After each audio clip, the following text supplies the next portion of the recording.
In the 17th, 18th century, there were some 8 alehouses in the village, another 3 on the outskirts, so it was well equipped for drinking.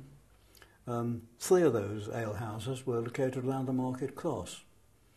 There was the Salutation of the Cross, which is now called the Castle, and that was known, or supposedly known, as a hostelry for monks who were on their way from wherever up to Malmesbury Abbey to do their stuff up in Malmesbury Abbey. They'd stop off in the Salutation of the Cross, and in so doing would probably preach to the crowds on market days. The other alehouse was called the White Hart.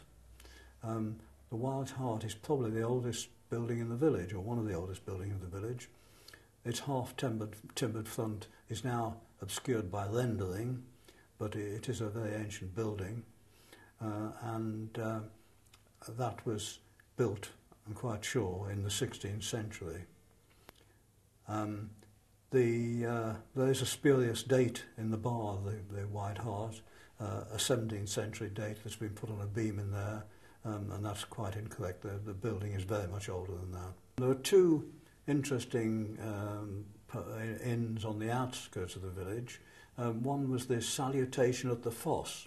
Of course, the Roman Foss Road runs on the outskirts of the village, and that particular inn there was also known as a Salutation, whereas we had a Salutation at the Cross in the village. So I think that's probably why the Salutation of the Cross changed its name to the Castle to avoid confusion. But anyway, the Salutation on the Foss still exists today and is still known as the Salutation.